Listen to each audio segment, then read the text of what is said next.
Nous avons examiné précédemment l'usage de l'arabe sur les 60 premières années après la conquête et nous avions vu que son emploi était plutôt rare, qu'il se limitait à la sphère administrative avec les fameux intagia, les ordres de paiement fiscaux, qui étaient néanmoins envoyés sous une forme bilingue, donc accompagnés aussi de grec. Qu'en était-il au 8e siècle ? Alors, le plus important ensemble de papyrus susceptible de nous renseigner sur l'usage des langues à cette époque est celui, je vous l'avais dit, qui appartient aux archives de Basileios, Pagarque ou Diocète, pour utiliser le terme employé dans ces textes, d'Aphrodito. Alors, sur les plus de 400 papyrus édités de ces archives, il y en a encore beaucoup d'inédits, 10%, comme vous le voyez à l'écran, sont en arabe, 7% en grec et arabe, 42% en grec et 41% en copte. Alors, le gros de ces archives est constitué de lettres, on en a à peu près 170, excepté une trentaine de missives en copte, qui sont d'ailleurs toutes fragmentaires, adressées par diverses personnes à Basileios, à ses agents ou à des personnes privées, ce qui d'ailleurs pourrait laisser entendre que ces archives ont été contaminées aussi par des archives privées. Eh bien, la grande majorité sont adressées par le gouverneur au pagarque, traitant de sujets évidemment fiscaux, impôts, réquisitions, les fugitifs, ce qu'on appellerait dans le langage moderne les exilés fiscaux, sauf que le sens n'a pas exactement, dans le français moderne, ne recouvre pas exactement la même réalité que dans l'Antiquité, j'aurai l'occasion d'y revenir. Une quarantaine de ces lettres sont en arabe et un peu plus de 90 en grec.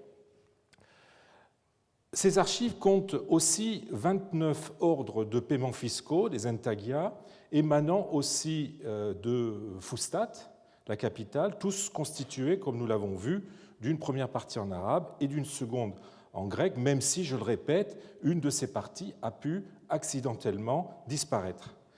Ces intagia étaient envoyés par le gouverneur au pagarque qui, nous l'avions vu, les transmettait aux collectivités de contribuables locaux qu'ils concernent, selon le système que j'ai essayé de décortiquer la semaine dernière.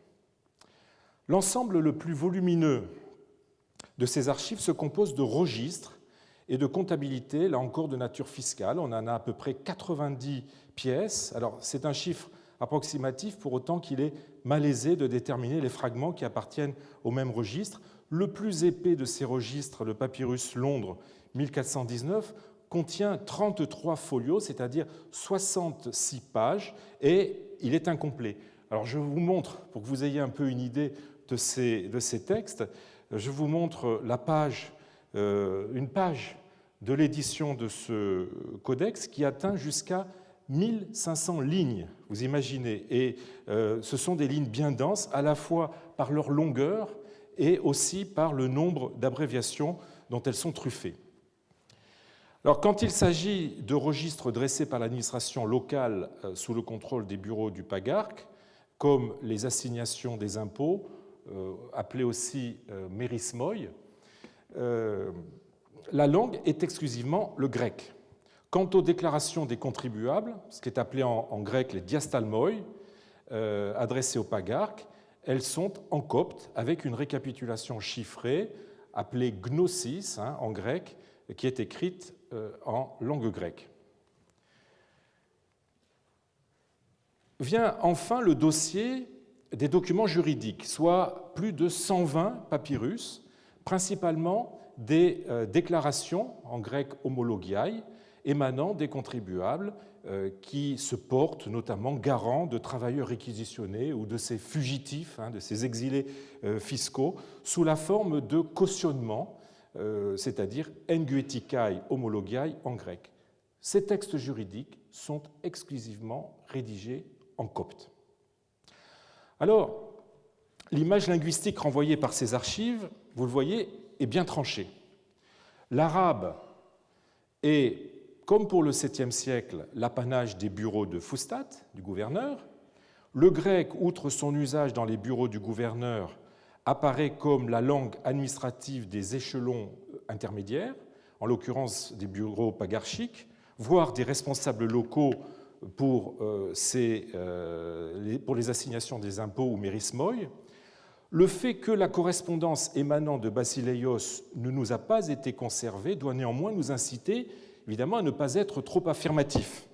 Certaines lettres en copte adressées à Basileios par ses agents, on a par exemple le papyrus de Londres 1634 ou 1636, et peut-être aussi par des collègues, montrent que le copte pouvait être usité aussi dans des échanges administratifs internes.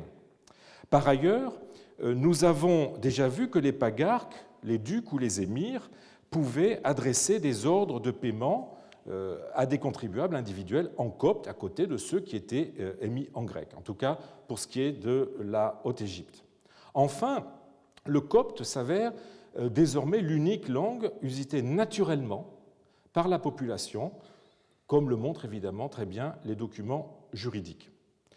Alors, revenons à l'arabe.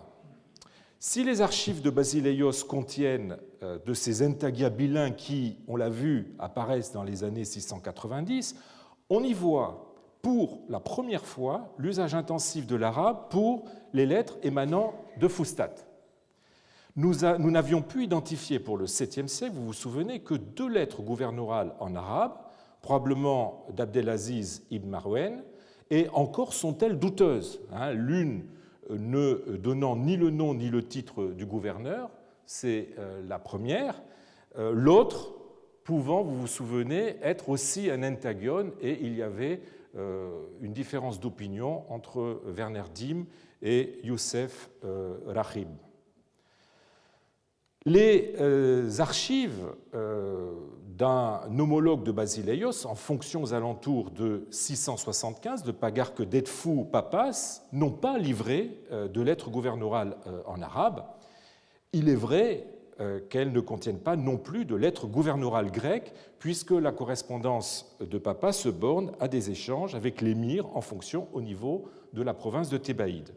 C'est donc une nouveauté que nous donnent à voir les archives de Basileios, nouveauté qui n'est peut-être qu'un effet de notre documentation lacunaire, mais qui n'en mérite pas moins d'attirer notre attention sur l'usage désormais bien établi vers 710 de l'arabe dans les relations épistolaires entre gouverneurs et pagarques.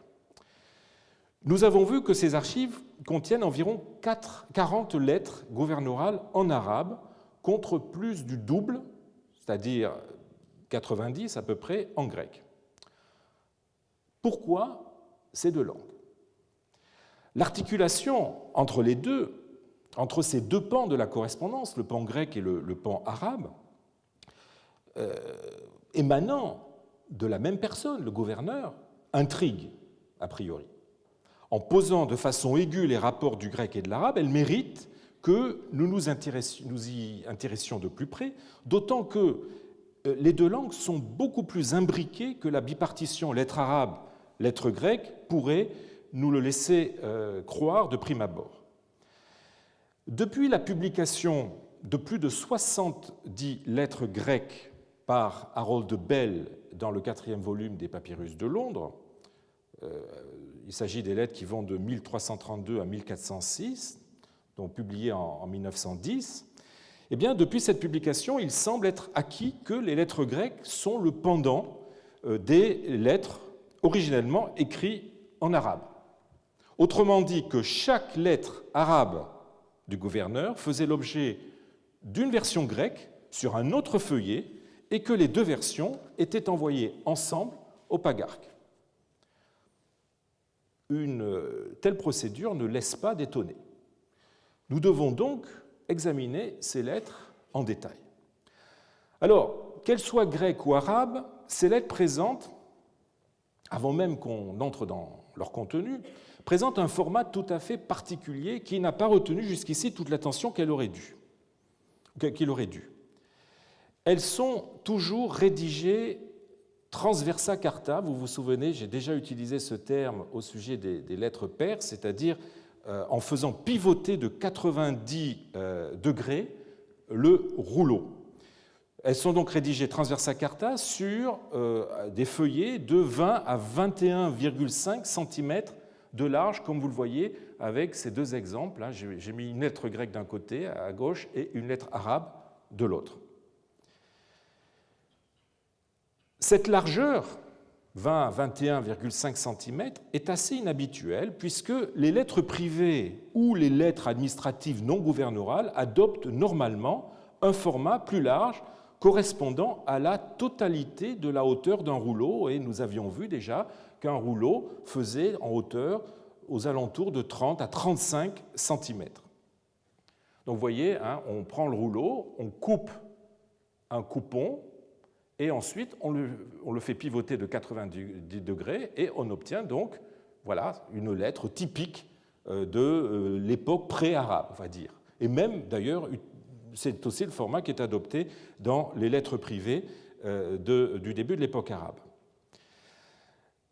On peut avoir aussi un autre système que l'on voit dans les archives de Sénoutios, qui sont du tout début de la conquête, où on a affaire à un format plus étroit correspondant à la moitié d'un rouleau, c'est-à-dire environ 17 cm. Donc vous voyez qu'on coupait le rouleau en deux et on obtenait deux coupons qui pouvaient servir donc pour des lettres administratives.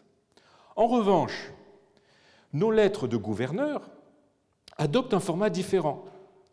Elles étaient écrites soit à partir de rouleaux de hauteur notablement réduite, soit à partir de rouleaux de grand format, c'est-à-dire de rouleaux de 40 à 43 cm, mais coupés en deux, pour obtenir donc des largeurs de 20 à 21 cm. C'est la solution qui me paraît d'ailleurs préférable.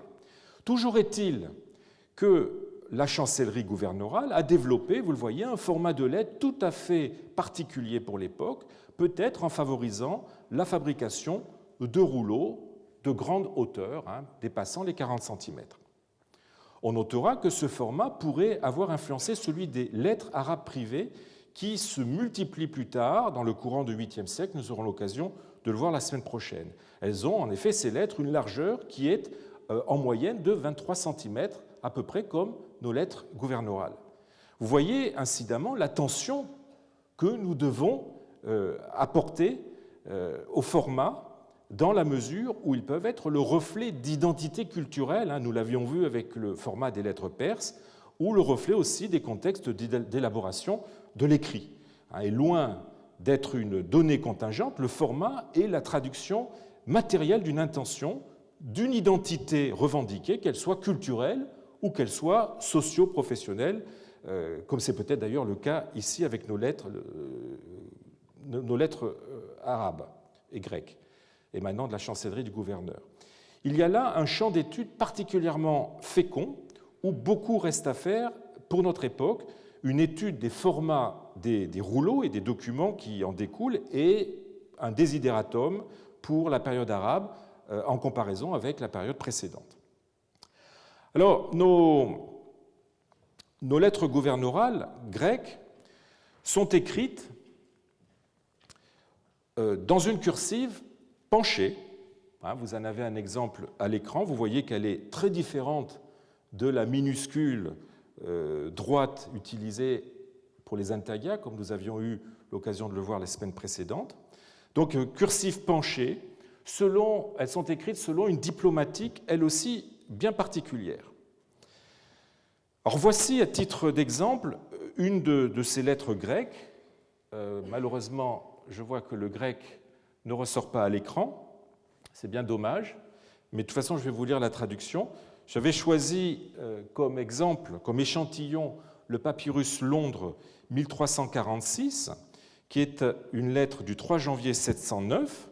Donc je vais vous lire la traduction de la lettre en me contentant pour l'instant de vous donner simplement la traduction du corps de la lettre proprement dit.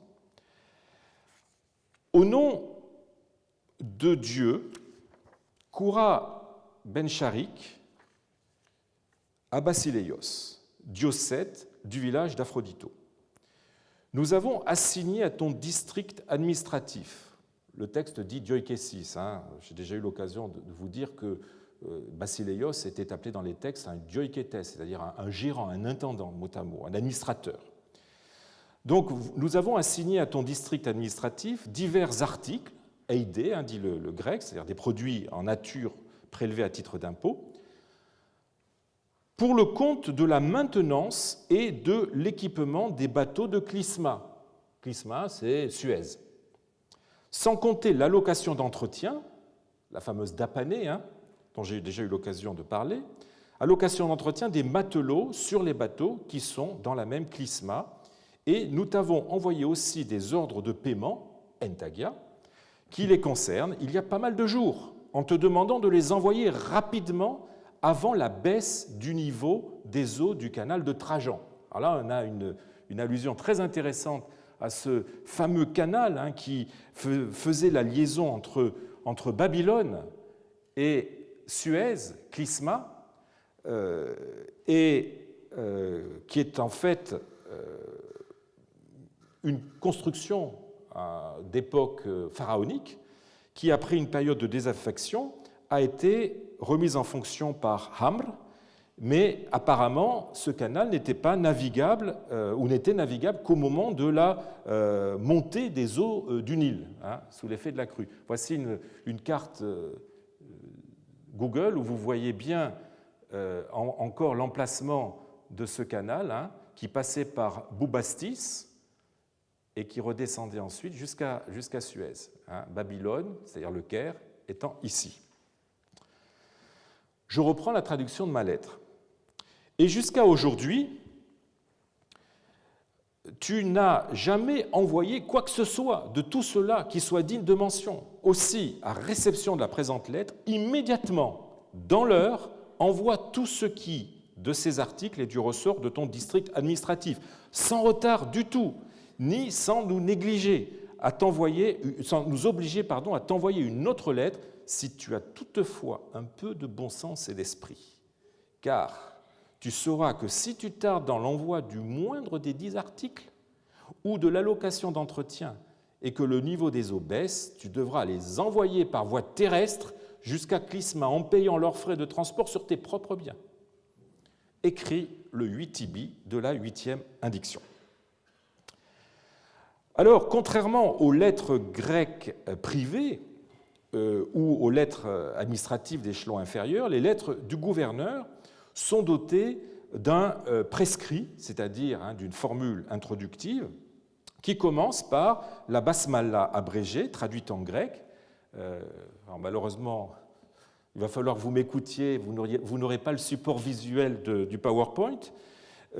Donc la basmala traduite en grec, mais abrégée, sous la forme en onomati touteu, au nom de Dieu, suivie de la formule d'adresse classique, c'est-à-dire le nominatif de celui qui écrit, et le datif du destinataire, mais sans le kairein, c'est-à-dire bonjour traditionnel. Et donc là, on a dans le texte grec Kora ben Zerik, Symboulos, Kora ben Sharik, gouverneur, Basileio dioikete, Comès Aphrodito, au diocète du village d'Aphrodito.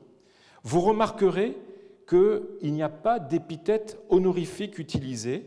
Normalement, Basileios aurait pu être doté d'une épithète honorifique.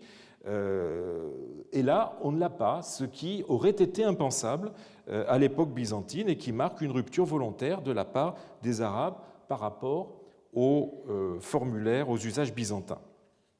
Ces lettres ne sont conclues par aucune formule de salutation, comme c'était devenu la règle dans l'épistolographie byzantine, mais elles se terminent sur une date exprimée par le verbe égrapher, écrit, plus ensuite le mois, le jour et l'indiction, mais jamais l'année hégirienne. Elles comportent habituellement un résumé qui est ajouté dans la partie supérieure. Alors, imaginez que le texte soit là. Dans la partie supérieure gauche, le résumé est là, dans la partie supérieure gauche de la lettre. tandis qu'un résumé en arabe est écrit dans la partie supérieure droite. Donc là, le résumé en grec se contente de donner l'objet de la lettre avec péri plus génitif au sujet de, l'objet de la lettre, tandis que la note arabe donne l'objet précédé du destinataire, en l'occurrence ila sahib ishku, au pagarque d'Ishkao, au sujet de, et là en l'occurrence dans notre texte, pour les arabisants, vous voyez qu'il est question d'accélérer pour fi tajil mata al-Kulzum, pour accélérer l'approvisionnement de Kulzum. Enfin, une adresse est ajoutée sous la forme d'un endossement au verso qui reduplique le prescrit. Vous l'avez en fait ici, mais partiellement. Donc on a Koura ben Sharik, Symboulos, Basileio Dioikete, Comes Aphrodito, Koura ben Sharik à Basileios, Diocède du village d'Aphrodito. Alors, passons maintenant aux lettres arabes. Elles sont d'une diplomatique assez proche.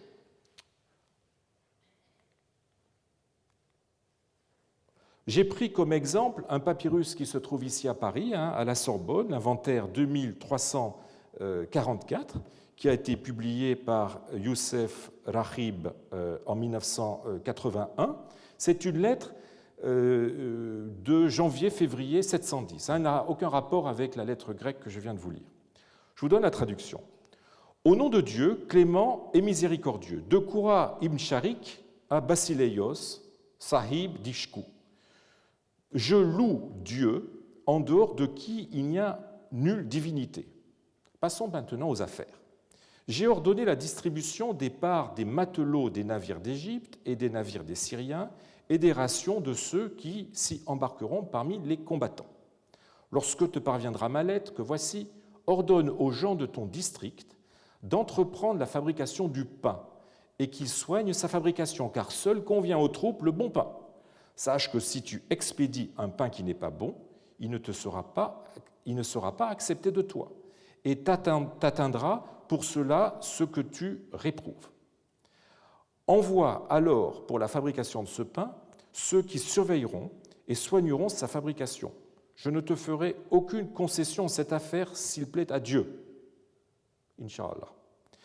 Que le salut soit sur celui qui suit la direction, écrit par Yazid au mois de Rabi de l'an 91.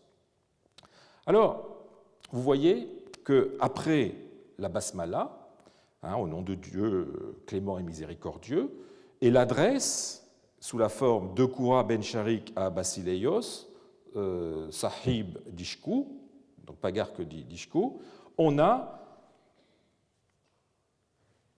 une formule de louange, la hamdallah, je loue Dieu en dehors de qui il n'y a nulle divinité. Puis, après une formule de transition, Amma Ba'adou, après cela, littéralement pour ce qui est après, qui est traduit par Youssef Rahib, et maintenant passons aux affaires, et bien après cela vient le corps même de la lettre. Cette lettre se termine sur la formule religieuse que le salut soit sur celui qui suit la direction, et puis par une sorte de colophon écrit par X avec le nom, avec le mois et l'année hégirienne, mais jamais le jour. Donc pour les arabisants, vous avez la structure de la lettre qui est résumée sur cette diapositive, au nom de Dieu clément et miséricordieux, de X à Y, je loue Dieu en dehors de qui il n'y a nulle divinité, et après cela, le corps de la lettre, la formule finale religieuse et le colophon. Ce n'est pas tout. En dehors de la lettre elle-même et de son endossement et de ses résumés qui sont écrits au départ, il y a un élément qui est écrit à l'arrivée, une note de réception en grec qui est apposée sur le verso de la lettre, aussi bien grec qu'arabe.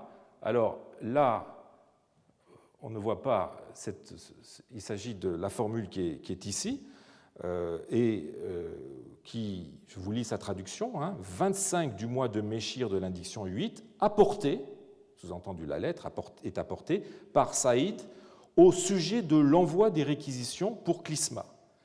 Et voilà ce qu'il en est pour la lettre arabe, où cette note de réception est aussi écrite en grec, le 27 du mois de Méchir, indiction 7, portée par le courrier Rachid, fils de Mouslem, sur la fabrication des pains au titre des rations des Moigaritai. Ce mot de Moigaritai, j'aurai l'occasion d'y revenir la semaine prochaine ou dans 2 semaines.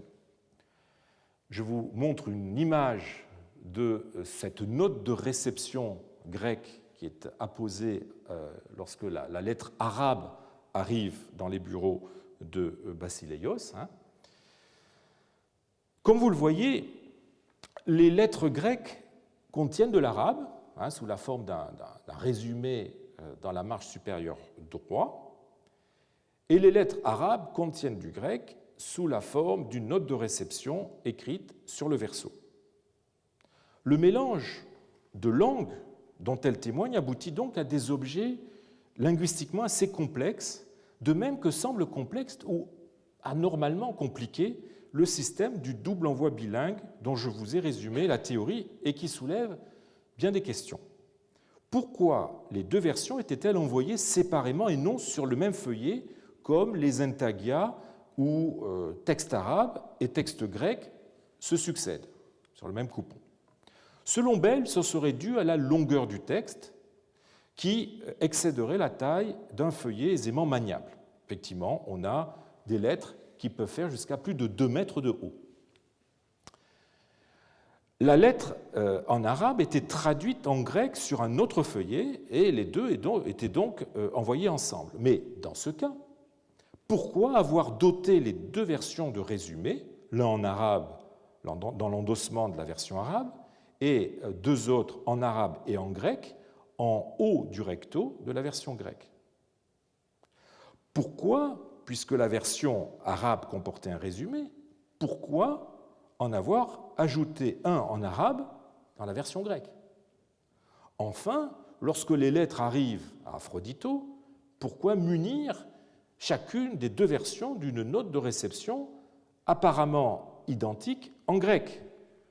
Alors je vous signale que nous avons un certain nombre de notes de réception sur les lettres grecques, nous en avons beaucoup moins sur les lettres arabes. Je vous mets les exemples que j'ai pu identifier à l'écran. Vous voyez qu'ils sont rares, tant et si bien que Sebastian Richter, dans un article intitulé Language Choice in the Cura Dossier, publié dans les actes de ce colloque dont j'avais eu l'occasion de vous parler à mon premier cours, dirigé par Anna Papakonstantinou, The Multilingual Experience in Egypt from the Ptolemies to the Abbasids, donc en 2010, eh bien, Richter dit que ces notes de réception sur les lettres arabes sont exceptionnelles.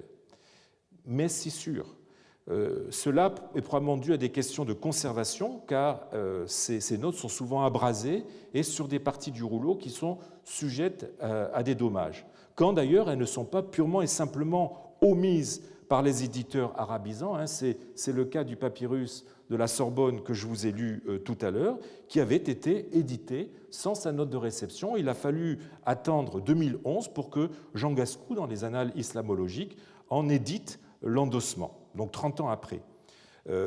Vous avez aussi des éditeurs arabisants qui n'identifient pas réellement ces notes ou qui les éditent assez mal. C'est le cas, par exemple, de la note de réception du papyrus d'Heidelberg numéro 2, qui a été mal lu par l'helléniste qui avait conseillé l'éditeur arabisant, Becker, qui s'appelle Gerhardt. Et d'après une image que m'a communiquée Laios Berkes, que je voudrais remercier ici, on peut lire, alors là vous avez ici la version de l'édition, qui n'a pas beaucoup de sens, et voici la version que je propose, et qui est d'ailleurs aussi la lecture qu'a fait Berkes et Ventigame, et qui vont d'ailleurs publier cette lecture ainsi qu'un ensemble, une révision d'autres notes, d'autres endossements des lettres Koura dans un article qui est en préparation. Et donc vous voyez qu'on lit bien ici la date énectée, a été portée par un tel, donc qui est le courrier, et ensuite vous avez l'objet au sujet du blé, etc. Donc on a bien aussi le système des notes de réception grecques sur les lettres arabes. Pourquoi ce double avoir muni à la fois les lettres arabes et les lettres grecques de ces notes de réception? Tout cela, vous voyez, est bien compliqué et assez peu économique. Mais l'objection la plus sérieuse à la théorie du double envoi bilingue est que nous n'avons qu'une seule paire de lettres conservées. Sur les 3 paires que Bell pensait avoir identifiées, en fait, une seule lui paraît réellement certaine. Il s'agit du côté grec du papyrus de Londres 1349 et du côté arabe du P. Heidelberg arabe 1. Et encore, cette paire a-t-elle été mise en doute par Ulrich Wilken dans la reprise du papyrus grec dans sa chrestomatie sous le numéro 284. Il nous faut donc regarder ces 2 textes, le texte grec et le texte arabe, de plus près et les soumettre à une comparaison serrée. Alors, voici la traduction du texte grec, donc du papyrus Londres 4, 1349, qui est daté du 14 janvier 710. Alors, le texte a fait l'objet d'une traduction par Bell dans un article intitulé Translations of the Greek Aphrodito Papyri in the British Museum, dans la revue Der Islam de 1911, ainsi d'ailleurs que tous les autres textes du volume, des textes grecs du 4e volume des papyrus de Londres, qui ont été publiés en 5 livraisons dans Der Islam de 1911 à 1913. Alors je vous propose une traduction qui est différente sur plusieurs points de celle de l'illustre papyrologue anglais, d'autant que le texte grec a été lui aussi corrigé par Ulrich Wilken dans sa chrestomatie, mais sans traduction. Alors, je vous lis la traduction. Donc, le début est lacunaire, mais semble opposer le pagarque Basileios à d'autres pagarques ou à des pagarques idéaux pour mieux mettre en évidence les manquements dont il a fait preuve. Commence donc, au nom de Dieu, de son secours et de sa bonté, à percevoir les impôts en numéraire, les fameux crucica demosia, avec honnêteté et fermeté. Quiconque, en effet, se démène pour la bonne marche et administration des impôts, alors le mot impôt est oublié, ou n'est pas écrit dans le texte, il y a une ellipse sur laquelle j'aurai l'occasion de revenir. Donc, quiconque se démène pour la bonne marche et administration des impôts, comme il se doit, Dieu l'assiste aussi. Et toi, qui est en train de collecter une quantité d'argent, devant nous donner la preuve de ta compétence, envoie-la au trésor, le sakella, en te démenant dans cette tâche avec la dernière vigueur et énergie. En effet, comme les agriculteurs ont achevé récemment les semailles, en sorte que les circonstances leur soient plus propices pour achever d'acquitter leur dû, alors là, il y a dans le texte grec un mot qui avait été corrigé par Wilken, et je pense qu'il n'y a nul besoin de le corriger, donc j'ai gardé la version du texte grec. Donc, le moment est venu de payer l'allocation d'entretien, roga, nous dit le texte, des Moagaritai, les militaires, sur lesquels je reviendrai dans 2 semaines. Donc, l'allocation d'entretien des Moagaritai de Phossaton, vous avez ici le nom grec d'origine latine de Fustat. Donc, le moment est venu de payer les rogas, l'allocation d'entretien, et les coursas, c'est-à-dire les expéditions navales. Et leur allocation est à compter sur les impôts de la 7e indiction. Aussi, ne néglige pas d'envoyer la quantité de ce que tu as pu collecter de la part des habitants de ton district administratif, la diocésis. En effet, c'est sans négligence qu'un bon agent, c'est comme ça que je traduis le mot grec upurgos, un serviteur, qu'un bon agent collecte ce qui est dû à l'amiral Moumnin, c'est-à-dire le calife, avec autorité, bonne volonté, sans rien perdre ni rien détruire. Nous entendons donc, par le commandement de Dieu, savoir comment tu te comportes dans ton travail, et tu ne nous cacheras rien. Nous voulons que tu fasses partie de ceux qui ont de l'intégrité et de la bonne volonté. Et si nous voyons que tu en fais partie, nous nous sentirons obligés de te récompenser à la mesure de tes actes. Mais si tu te comportes autrement, nous te gratifierons de la même façon en t'écrasant et en te mettant plus bas que n'importe qui. Mais nous espérons en Dieu que tu feras partie des vrais et loyaux agents, qui se hâtent de nous contenter et d'observer les tâches qui leur sont confiées. Tu sauras que la première et la plus importante de toutes les tâches d'un agent est la perception des impôts, et qui doit infatigablement et constamment garder cet objectif à l'esprit jusqu'à ce qu'il ait achevé cette perception avec l'aide de Dieu. Garde-toi, de part et d'autre de ton district, des exilés qui s'y réfugient, des mauvais agents et des fraudeurs, sans commettre ou sans permettre que soient commises par eux des actions qui irriteraient Dieu, sans parler de nous. Écrit le 19 Tibi de l'indiction 8. Voilà pour la lettre grecque. Regardons maintenant la lettre arabe, dont vous avez une image à l'écran, publiée en 1906. Alors je reprends ici la traduction donnée par Raif George Khouri dans sa Chrestomatie des papyrus arabes, document relatif à la vie privée, sociale et administrative dans les premiers siècles islamiques, publié à Leiden et New York, Cologne en 1993, mais avec des modifications qui a apporté à ma demande Marie Legendre, et je tiens à la remercier pour son aide. Voilà la traduction que je vous lis. Au nom de Dieu, clément et miséricordieux, de Koura ibn Sharik à Basileios, Pagark, Sahib, Dishku. Je loue Dieu qui est la seule divinité. Et maintenant, dans la traduction qu'on a vue tout à l'heure de la lettre, maintenant passons aux affaires. Bon. Il s'est écoulé le temps que tu sais, et tu as retardé l'envoi du tribut, le mot arabe est al-jizya, et le temps est venu de payer la solde aux troupes et à leurs familles, et de celui de la sortie des armées, Khuruj al-Juyush, s'il plaît à Dieu, Inch'Allah. Donc, sitôt que t'arrive ma lettre, prends ce qui incombe à ton district comme tribut, al-Jizya, et hâte-toi d'expédier paiement après paiement, c'est-à-dire levée après levée, ce que tu as collecté. Et je ne voudrais pas apprendre que tu as retardé ce qui est disponible chez toi. Ceci ne doit pas être retenu, car les gens de ton district ont terminé leur semaille et Dieu est leur aide dans ce qui leur incombe du droit du commandeur des croyants, Amir al-Moumnin. Ainsi, il ne peut y avoir dans ton affaire ni manque, ni retard, ni retenue de ce qui est chez toi. Car si l'argent avait été rassemblé jusqu'à moi, j'aurais donné aux troupes leur solde, s'il plaît à Dieu. Ainsi, écris-moi ce qui s'est rassemblé chez toi, de ce que tu as perçu comme tribut, et comment tu en as disposé ou comment tu as agi à cet égard. Que le salut soit sur celui qui suit la direction. Jarir a écrit cette lettre au mois de Rabi 1 de l'année 92.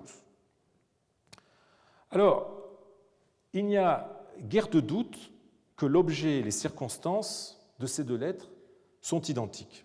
Il s'agit de deux lettres concernant l'envoi de la roga, c'est-à-dire de l'allocation d'entretien en numéraire des militaires arabes, à côté du risque, en grec rouzikon, qui est l'allocation en blé. Donc l'envoi de la roga et de la contribution au kursa, c'est-à-dire aux expéditions navales. Elle date d'ailleurs de la même époque. La lettre grecque est datée du 14 janvier 710, tandis que la lettre arabe est datable entre le 7 janvier et le 7 février 710. Je vous ai dit que dans les datations en arabe, le jour n'était pas mentionné. On y retrouve des phrases ou des segments de phrases, sinon identiques, du moins assez proches, malgré une phraséologie différente, tenant notamment à des usages épistolaires divers, côté arabe ou côté grec, et en dépit d'une structuration très différente entre les deux lettres. Alors, regardons ces points communs. En arabe, vous avez la phrase « Le temps est venu de payer la solde aux troupes et à leurs familles et celui de la sortie des armées », tandis qu'en grec, vous avez « Le moment est venu de payer la location d'entretien des moigaritailles de Phocatone et le coursus ». Donc on a exactement plus ou moins la même chose. Vous avez en arabe la phrase « Écris-moi ce qui... je voudrais... Écris-moi ce qui s'est rassemblé chez toi, ce qui a été rassemblé chez toi de ce que tu as perçu comme tribut et comment tu en as disposé ou comment tu as agi à cet égard. En grec, vous voyez qu'on a aussi les deux choses, c'est-à-dire aussi ne néglige pas d'envoyer la quantité de ce que tu as pu collecter de la part des habitants de ton district, ce que l'on pourrait à la rigueur interpréter par ne néglige pas d'envoyer par écrit le total de ce que tu as pu collecter, et une phrase après, nous entendons donc par le commandement de Dieu savoir comment tu te comportes dans ton travail. Comment tu te comportes dans ton travail, ça correspond à comment tu en as disposé ou comment tu as agi à cet égard, dans le texte arabe. Donc le gouverneur, vous voyez, veut savoir la somme qui a été collectée jusqu'ici, mais veut savoir aussi comment la collecte se déroule. Donc, il souhaite avoir donc des informations d'ordre budgétaire, si je puis dire, mais aussi sur l'état d'esprit de la population au moment de la collecte. Vous avez en arabe la phrase « car les gens de ton district ont terminé leur semaille » qui correspond en grec « comme les agriculteurs ont achevé récemment les semailles ». De même, en arabe, ce qui incombe du droit du commandeur des croyants, et le mot arabe, c'est le mot « haq », qui signifie droit en vertu duquel une personne dispose d'une chose, et c'est ce droit du calife sur les provinces qui explique que voilà, on doit lui envoyer ses impôts. Et vous avez en grec la formule très, très curieuse, ce qui est dû à l'administration de l'Amir al-Mouminin. J'ai traduit comme cela, mais le grec dit le droit to dikaïon de l'Amir al-Mouminin. Et donc le dikaïon correspond parfaitement au haq qu'on a dans la version arabe. Mais il y a aussi, outre la structure, des différences de contenu entre nos deux lettres.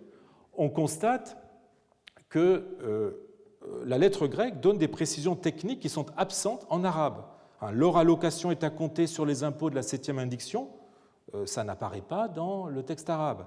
Il est question de payer l'entretien, l'allocation d'entretien des moigaritailles de Fustat, de Phocatone. Le nom de la capitale est absent dans le texte arabe. La lettre arabe insiste sur le fait que Basileios ne doit pas attendre d'avoir perçu l'ensemble des sommes pour les envoyer, mais qu'il doit le faire au fur et à mesure. Hâte-toi d'expédier paiement après paiement, c'est-à-dire au fur et à mesure ce que tu as collecté. Ceci ne doit pas être retenu, tu dois envoyer tout ce que tu as chez toi, même si tu n'as pas encore la totalité de la somme. Bon, eh bien, cela n'apparaît absolument pas dans le texte grec. La lettre grecque aborde aussi un thème absent de son pendant arabe, la chasse aux exilés fiscaux et aux fonctionnaires corrompus qu'on a à la fin du texte. Garde-toi de part et d'autre de ton district des exilés qui s'y réfugient, des mauvais agents et des fraudeurs, sans commettre ou sans permettre que soient commises par eux des actions qui irriteraient Dieu, sans parler de nous. Alors, il est vrai que l'exil fiscal, c'est-à-dire en fait ce qu'on appelle un fugace, c'est-à-dire un fuyard, un fugitif ou un exilé fiscal, c'est tout simplement quelqu'un qui quitte son district pour échapper à l'impôt, pour ne pas payer l'impôt. Il se réfugie dans un autre district. Et c'était une véritable plaie contre laquelle le régime arabe a cherché à lutter au point même d'appointer des fonctionnaires spécialisés dans la traque des exilés, les epikeimenoi ton fugadon, des commissaires aux fugitifs. Et donc, une piqûre de rappel, si je puis dire, dans la lettre grecque ne devait pas être considérée comme inutile, sans que cela constitue évidemment le sujet principal de la lettre. Mais la plus grande différence tient au ton des deux lettres. La lettre arabe est assez factuelle. Tu es en retard, tu dois envoyer dès maintenant les impôts au fur et à mesure. Si j'avais eu l'argent plus tôt, j'aurais pu payer les soldats. Bon. Elle se contente d'être injonctive, alors que la lettre grecque est comminatoire et moralisatrice. Plus de la moitié de la lettre est consacrée à une argumentation qui tient de la leçon de morale sur ce qu'est un bon fonctionnaire.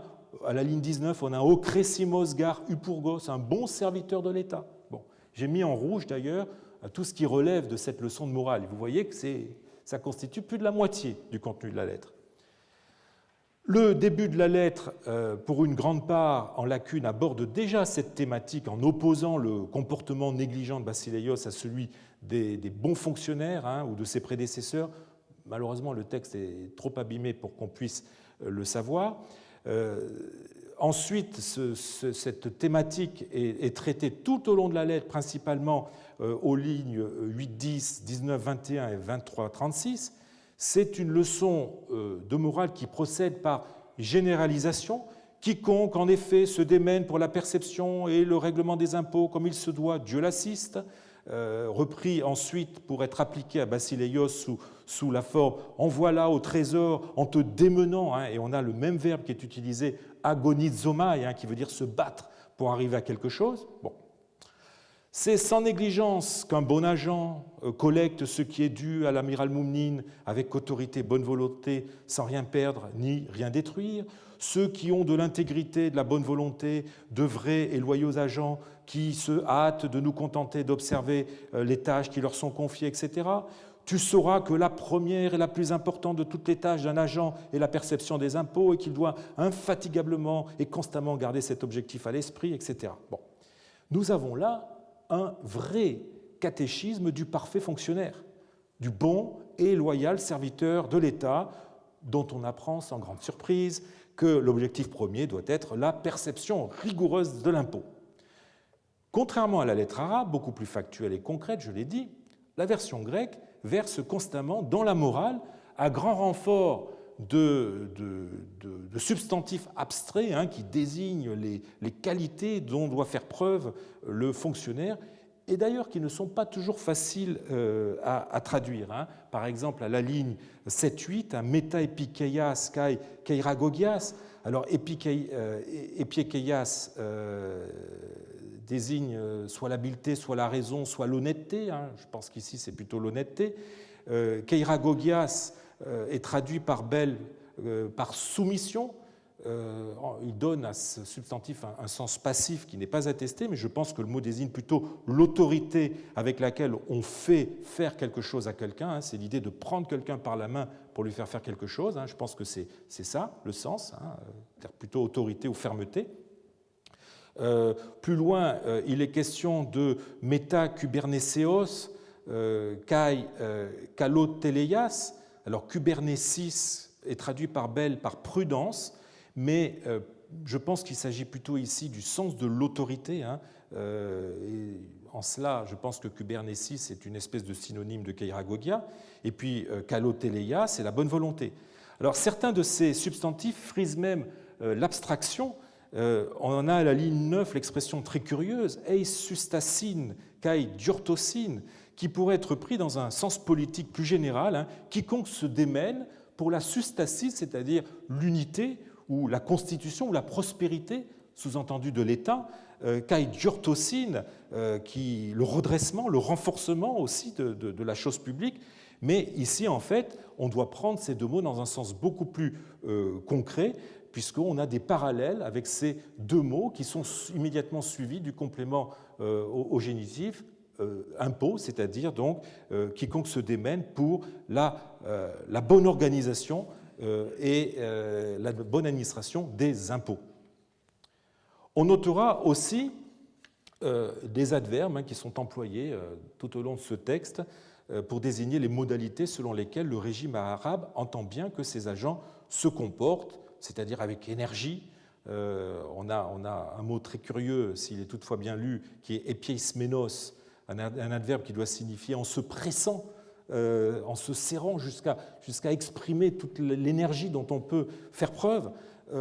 Il est question aussi de ne pas faire preuve de négligence, d'être infatigable et constant dans son action, etc. Tous ces adverbes, évidemment, correspondent à des substantifs désignant des qualités. De ce point de vue, les lettres gouverneurales sont d'un extrême intérêt pour la vision politique et institutionnelle des arabo-musulmans et la conception de l'État que le nouveau régime a cherché à imposer à la population. Ce sont des documents historiques absolument uniques et qui restent malheureusement beaucoup trop sous-étudiés, voire même ignorés des historiens du premier islam. Outre son caractère moralisateur, la lettre grecque présente, par rapport à son pendant arabe, une autre différence de taille. Vous l'avez remarqué, c'est sa tonalité fortement comminatoire. Elle contient même des menaces exprimées de façon on ne peut plus claire, je dirais même avec une certaine violence. Vers la fin du texte, aux lignes 23 à 28, nous voulons que tu fasses partie de ceux qui ont de l'intégrité et de la bonne volonté, et si nous voyons que tu en fais partie, nous nous sentirons obligés de te récompenser à la mesure de tes actes. Mais si tu te comportes autrement, nous te gratifierons de la même façon, en t'écrasant, et le terme qui est utilisé, je force peut-être un petit peu le grec, mais kata bibazo, ça veut dire dégrader, rabaisser. Donc en t'écrasant, en te rabaissant et en te mettant plus bas que n'importe qui. Et vous avez un terme qui est utilisé en grec, qui est kudaios, qui veut dire ordinaire. Donc je te rendrai plus ordinaire que le plus ordinaire des individus. Nulle trace, évidemment, de ces menaces ouvertes dans la lettre arabe, qui se contente juste d'un avertissement voilé aux lignes 14-15. Et je ne voudrais pas apprendre que tu as retardé ce qui est disponible chez toi. Vous admirerez l'art de la litote, qui n'est certainement pas le fort du rédacteur grec. Au final, les différences entre la lettre grecque et la lettre arabe sont donc importantes. Elles touchent non seulement la formulation, mais parfois même l'objet et surtout le ton général. Bell avait anticipé ces objections qu'on pouvait faire à sa théorie de l'envoi des lettres par paire, en considérant que la version grecque n'était pas une traduction de l'arabe, mais que les deux étaient écrites indépendamment. On a déjà vu avec les intagas qu'il y a des différences toujours très formelles entre la version arabe et grecque, explicables par le génie de chacune de ces langues. Mais ici, nous sommes loin de différences purement formelles, au point qu'on pourrait soupçonner que les deux lettres n'ont pas été écrites exactement au même moment, quoique les circonstances de départ soient les mêmes. Constatant la différence de ton entre la lettre arabe et la lettre grecque, on pourrait en conclure que la seconde aurait été envoyée quelque temps après la première, une fois que les services du gouverneur eurent constaté que la première lettre n'avait pas eu de résultat, ce qui expliquerait le ton comminatoire adopté ensuite pour la lettre grecque. Mais les dates ne permettent pas d'aller dans ce sens. La date de la lettre grecque est le 14 janvier 710, ce qui voudrait dire, en cas d'antériorité de la lettre arabe, qui est datée, je vous le rappelle, du 7 janvier au 7 février, qu'elle a été envoyée entre le 7 et le 14 janvier. Autrement dit, il ne peut y avoir qu'une semaine au mieux, entre les deux lettres, ce qui ne laisse pas assez de temps pour que la première lettre ait eu le temps d'arriver de Fustat à Aphroditone, en Moyenne-Égypte, et qu'on se soit impatienté à Fustat du manque de réaction de la part de Basileios, qui nécessite quand même d'attendre quelques jours.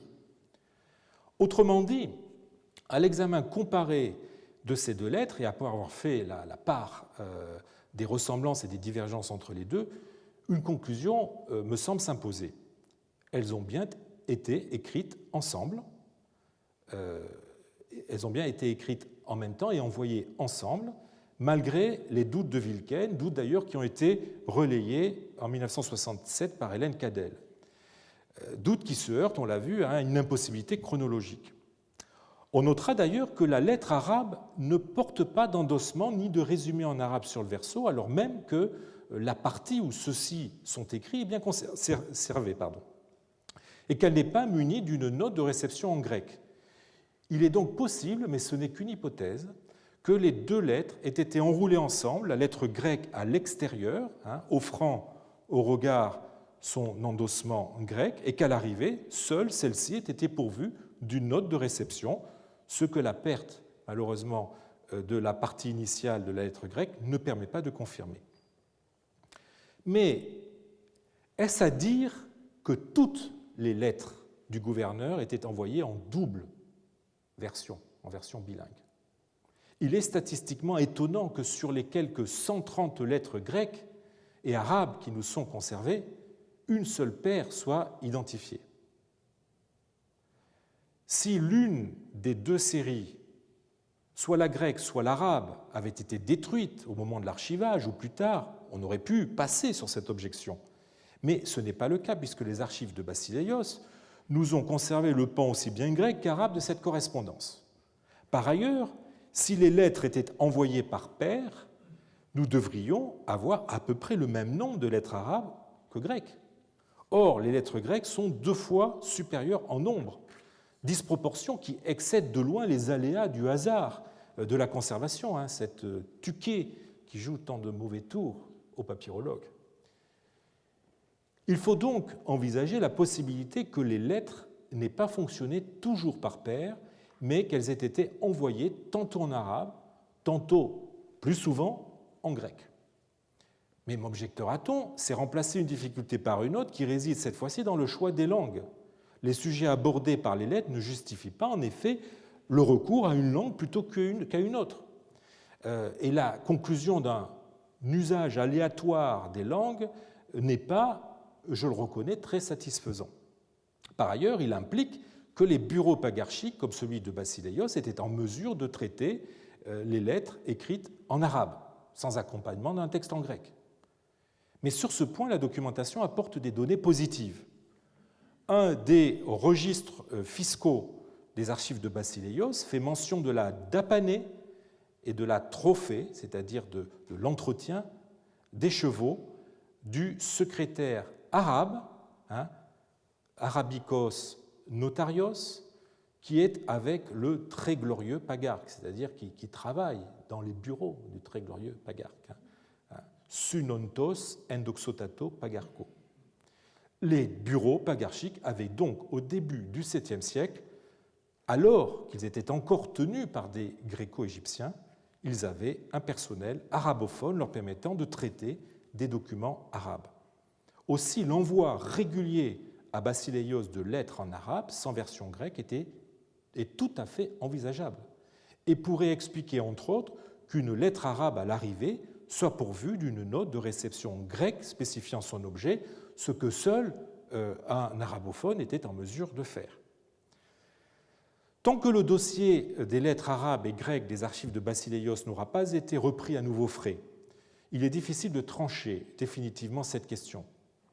Il n'en reste pas moins vrai qu'indépendamment de cette question, les archives de Basileios sont les premières à documenter l'emploi désormais de plus en plus fréquent de l'arabe dans la correspondance entre Fustat et les échelons locaux, en dehors des très formels zentagia, et peut-être même, contrairement à ces derniers, l'emploi de l'arabe sans traduction ou en accompagnement grec.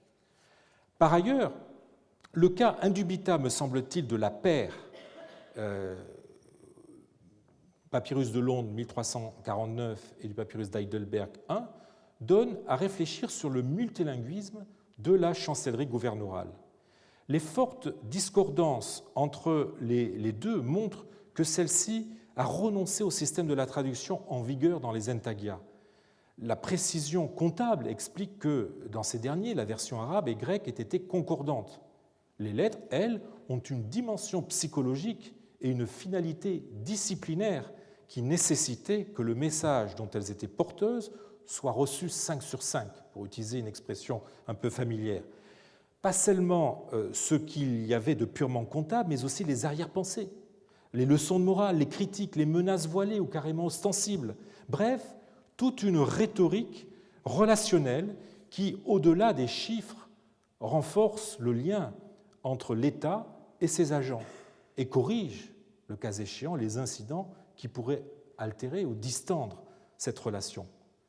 Ces lettres transmettent des ordres de nature fiscale, mais aussi un message qui incarne la voie du pouvoir et qui peut parfois se doubler d'un message subliminal.